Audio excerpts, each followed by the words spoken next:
Hello and welcome to this short video on completing the skills radar in APTEM. This video is designed for people applying for an apprenticeship with the University of Cumbria. In the video we're going to cover what the skills radar is, why you need to complete it, the implications of scoring yourself as fully competent, and then we'll run through an example of how to actually complete it in the system.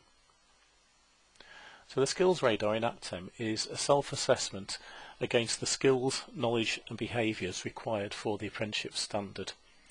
Against each of these you'll be asked to rate yourself on a scale of 1 to 4, with 1 being that you have no experience of that particular area and 4 being that you are fully competent and that you can evidence it. And the evidencing is very important because if you score yourself as 4, we may come back to you and ask you to provide evidence in some form of how you deem yourself to be competent in that area. So the reasons that you actually need to complete the skills radar is that firstly, your apprenticeship is funded by the government through the Education and Skills Funding Agency.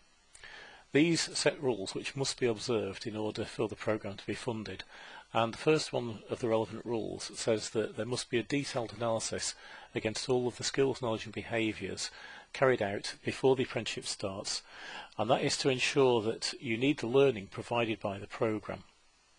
It also establishes whether or not you have any prior learning that we need to take into account that could reduce the duration or the cost of the apprenticeship.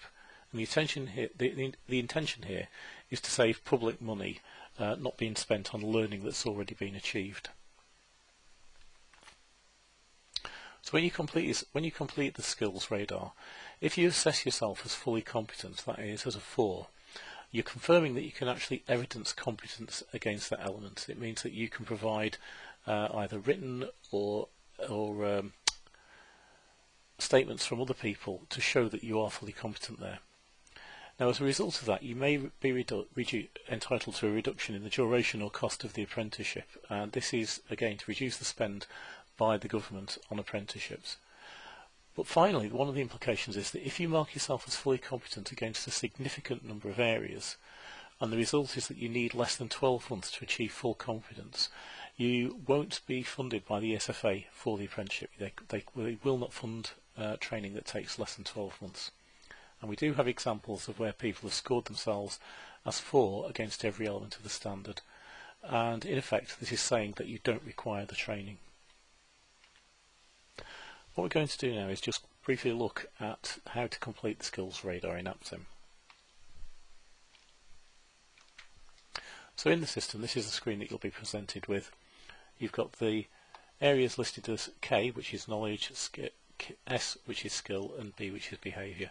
And against each of these, you'll be asked to assess yourself to say whether you have no relevant experience, some knowledge of it, do it in your job, or you're fully competent. You can add notes if you wish to, and you can upload evidence. So if you're scoring yourself as 4, you do need to upload evidence here for us to look at. And that will then save the score here, and this is what we use to assess your ability. That concludes the short video on the implications of completing the skills radar. If you have any questions about this, please contact the apprenticeship team using the aptem@cumbria.ac.uk email. Thank you very much. Bye.